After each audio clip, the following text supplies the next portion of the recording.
আর S Bengali ক্লাসরুমে সকলকে স্বাগত। আজকের ভিডিওতে আমি 2026 সালের প্রথম পর্যায়ক্রমিক পরীক্ষার মডেল প্রশ্নপত্র নিয়ে আলোচনা করব। আজকের ভিডিওতে থাকছে ক্লাস 9-এর ইতিহাস মডেল প্রশ্নপত্র নিয়ে আলোচনা। আমি কখনোই বলবো না যে এই ভিডিওতে আলোচিত প্রশ্নগুলোই তোমরা হুবহু পরীক্ষার প্রশ্নপত্রে কমন পাবে, তবে এই কথা নিঃসন্দেহে বলতে পারি যে এই ভিডিওতে আলোচিত প্রশ্নগুলো ভীষণ গুরুত্বপূর্ণ প্রশ্ন, পরীক্ষায় আসার মতো প্রশ্ন। তাই তোমরা পরীক্ষা দিতে যাওয়ার আগে অন্তত একবার হলেও এই প্রশ্নের উত্তরগুলো তৈরি করে যেও। তোমাদের সুবিধার জন্য বেশ কিছু শর্ট কোশ্চেনের অ্যান্সার আমি এখানে দিয়ে রেখেছি, তো আমি চাইবো তোমরা ভিডিওটা স্কিপ না করে একদম প্রথম থেকে শেষ পর্যন্ত দেখো। কথা না বাড়িয়ে শুরু করছি আজকের মূল ভিডিও। এক দাগে বলা হচ্ছে সঠিক উত্তরটি নির্বাচন করো, প্রতিটি প্রশ্নের মান 1।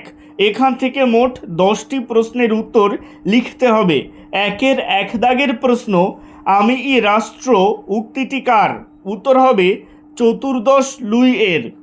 একের দুই দাগের প্রশ্ন, ফ্রান্সকে ভ্রান্ত অর্থনীতির জাদুঘর বলেছেন? উত্তর হবে অ্যাডাম স্মিথ। একের তিন দাগের প্রশ্ন, ফরাসি চার্চ আদায় করত? উত্তর হবে টাইথ বা টাইদ। এটা ধর্মকর হিসেবেও পরিচিত, যদি আসে যে ধর্মকর কোনটি, উত্তর হবে টাইথ। একের চার দাগের প্রশ্ন, দ্য স্পিরিট অফ লজ বইটির লেখক কে? উত্তর হবে মন্তেস্কু। মনে রাখবে দ্য পার্সিয়ান লেটার্স ও মন্তেস্কুর লেখা। একের পাঁচ দাগের প্রশ্ন, ষোড়শ লুই এর মৃত্যুদণ্ড কার্যকরী হয় 1793 সালের? উত্তর হবে 21শে জানুয়ারি। একের ছয় দাগের প্রশ্ন, সোশ্যাল কন্ট্রাক্ট বা সামাজিক চুক্তি গ্রন্থটি রচনা করেছিলেন? উত্তর হবে রুশো। একের সাত দাগের প্রশ্ন, টিলসিটের সন্ধি স্বাক্ষরিত হয়? উত্তর হবে 1807 খ্রিস্টাব্দে। একের আট দাগের প্রশ্ন, আমার ইচ্ছাই আইন উক্তিটি করেছিলেন? উত্তর হবে ষোড়শ লুই। এরপরে চলে আসছি একের নয় দাগের প্রশ্নে, প্রজাপতি রাজা নামে পরিচিত ছিলেন? উত্তর হবে চতুর্দশ লুই। একের দশ দাগের প্রশ্ন, লেতর দা ক্যাসে হলো? উত্তর হবে গ্রেফতারি পরোয়ানা। একের 11 দাগের প্রশ্ন, নেকার ছিলেন? উত্তর হবে ফরাসি অর্থমন্ত্রী। একের 12 দাগের প্রশ্ন, জ্যাকোবিন দলের সদস্য ছিলেন? উত্তর হবে টিপু সুলতান। একের 13 দাগের প্রশ্ন, কাঁদিদ রচনা করেন? উত্তর হবে ভলতেয়ার। একের 14 দাগের প্রশ্ন, কনফেডারেশন অফ দ্য রাইন গড়ে উঠেছিল? উত্তর হবে 1806 খ্রিস্টাব্দে। একের 15 দাগের প্রশ্ন, নীলনদের যুদ্ধে ইংরেজ সেনাপতি ছিলেন? উত্তর হবে নেলসন। একের 16 দাগের প্রশ্ন, ওয়াটারলুর যুদ্ধ হয়? উত্তর হবে 1815 খ্রিস্টাব্দে। একের 17 দাগের প্রশ্ন, দ্বিতীয় জাস্টিনিয়ান বলা হয়? উত্তর হবে নেপোলিয়নকে। একের 18 দাগের প্রশ্ন, কোড নেপোলিয়ন এ আইন সংকলিত হয়? উত্তর হবে 2287টি। এবারে চলে আসছি দুই দাগে। এখানে বলা হচ্ছে বাম স্তম্ভের সঙ্গে ডান স্তম্ভ মেলাও। পোড়ামাটি নীতি মিলবে রাশিয়া এর সাথে, ষোড়শ লুই মিলবে ফরাসি রাজা এর সাথে, বিশ্বকোষ মিলবে ডেনিস দিদেরো এর সাথে। এবারে চলে আসছি তিন দাগে। এখানে বলা হচ্ছে প্রদত্ত মানচিত্রে স্থানগুলি চিহ্নিত করো। Paris, Corsica, England. তো এগুলো তোমরা মানচিত্রে নিজেরা প্র্যাকটিস করবে বই দেখে। চার দাগে বলা হচ্ছে 2-3টে বাক্যে উত্তর দাও, যে কোনো চারটি। এখানে প্রতিটি প্রশ্নের মান 2। এই জায়গায় আমি বেশ কিছু এক্সট্রা প্রশ্ন রেখেছি, সবগুলোই খুবই গুরুত্বপূর্ণ। এগুলো তোমরা বই থেকে বা সহায়িকা থেকে ভালো করে পড়ে রাখবে। 2 নম্বরের যে প্রশ্নগুলো এখানে রয়েছে, এখান থেকে বেশ কিছু প্রশ্ন রয়েছে যেগুলো 4 নম্বরের প্রশ্ন হিসেবেও আসতে পারে, তাই তোমরা একটু বেশি করে তথ্য পড়ে রাখবে।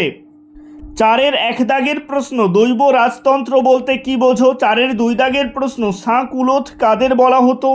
4-এর 3 দাগের প্রশ্ন, ইনটেন্ডেন্ট কারা?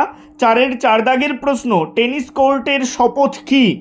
এটা কিন্তু 4 নম্বরের প্রশ্ন হিসেবেও আসতে পারে, ভালো করে পড়ে রাখবে। 4-এর 5 দাগের প্রশ্ন, শত দিবসের রাজত্ব কি? এটাও একটু ভালো করে পড়ে রাখবে। 4-এর 6 দাগের প্রশ্ন, অসিয়া রেজিম কি?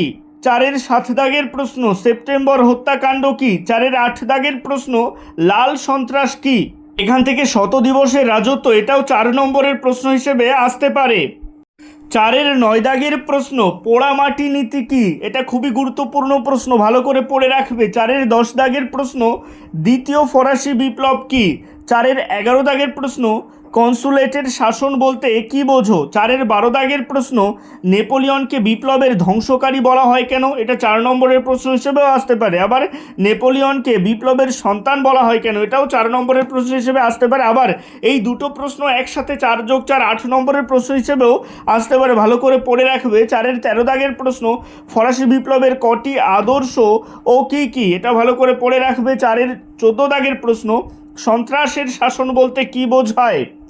এই সন্ত্রাসের শাসন 4 নম্বরের প্রশ্ন হিসেবেও আসতে পারে। 4-এর 15 দাগের প্রশ্ন, স্পেনীয় ক্ষত কি? এটা 4 নম্বরের প্রশ্ন হিসেবেও আসতে পারে, খুবই গুরুত্বপূর্ণ প্রশ্ন। 4-এর 16 দাগের প্রশ্ন, পোশাকি অভিজাত বলতে কি বোঝায়?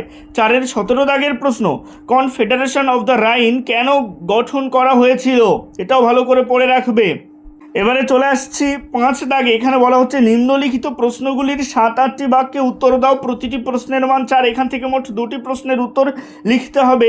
5-এর 1 দাগের প্রশ্ন, বিপ্লব পূর্ববর্তী ফরাসি অর্থনীতি কিভাবে ফরাসি বিপ্লবের ভূমিকা নিয়েছিল? 2, কোড নেপোলিয়ন সম্পর্কে আলোচনা করো, ভীষণ গুরুত্বপূর্ণ প্রশ্ন। 5-এর 3, টিকা লেখো, মহাদেশীয় অবরোধ ব্যবস্থা। এটা টিকা আসতে পারে, অথবা মহাদেশীয় অবরোধ কিভাবে নেপোলিয়নের পতনের কারণ হয়েছিল, এটাও আসতে পারে। 4-এর 5 দাগের প্রশ্ন, ভীষণ গুরুত্বপূর্ণ প্রশ্ন, ফরাসি বিপ্লবে নারীদের ভূমিকা। 5-এর 5 দাগের প্রশ্ন, বাস্তিল দুর্গের পতন ও গুরুত্ব সম্পর্কে আলোচনা করো, খুবই গুরুত্বপূর্ণ প্রশ্ন। এবারে চলে আসছি 6 দাগে। এখানে বলা হচ্ছে 15 থেকে 16টি বাক্যে উত্তর দাও। এখানে একটি প্রশ্নের উত্তর লিখতে হবে। এখান থেকে প্রশ্নের মান 8। এখান থেকে সবথেকে বেশি গুরুত্বপূর্ণ প্রশ্ন হলো 6-এর 1 দাগের প্রশ্ন, ফরাসি বিপ্লবে দার্শনিকদের অবদান বা দার্শনিকদের ভূমিকা সম্পর্কে আলোচনা করো। 6-এর 2 দাগের প্রশ্ন, ফরাসি বিপ্লবের কারণগুলি বা ফলাফলগুলি সম্পর্কে সংক্ষেপে লেখো। আর 6-এর 3 দাগের প্রশ্ন, নেপোলিয়নের রাশিয়া অভিযানের বর্ণনা দাও। এছাড়াও ফরাসি বিপ্লবের পূর্বে ফ্রান্সের কর ব্যবস্থা বা সমাজ ব্যবস্থা সম্পর্কে একটু ভালোভাবে পড়ে রাখবে। এই প্রশ্নগুলো অবশ্যই ভালোভাবে বাড়িতে তৈরি করে রাখবে। আজকের ভিডিও এই পর্যন্তই। ভিডিওটা কেমন লাগলো অবশ্যই কমেন্টের মাধ্যমে জানিও। ভালো লাগলে লাইক করো এবং একই ক্লাসের বন্ধুদের সাথে ভিডিওটাকে শেয়ার করতে ভুলো না। ভালো থেকো, সুস্থ থেকো সকলে, আর অবশ্যই RS বেঙ্গলি ক্লাসরুমের সাথে থেকো। সবশেষে একটাই রিকোয়েস্ট, এখনও পর্যন্ত যারা চ্যানেলটিকে সাবস্ক্রাইব করে উঠতে পারোনি তারা অবশ্যই চ্যানেলটিকে সাবস্ক্রাইব করে দিও এবং পাশে থাকা বেল আইকনটিকে প্রেস করে অল বাটনে ক্লিক করে দিও নতুন ভিডিওর আপডেট সবার আগে পেতে।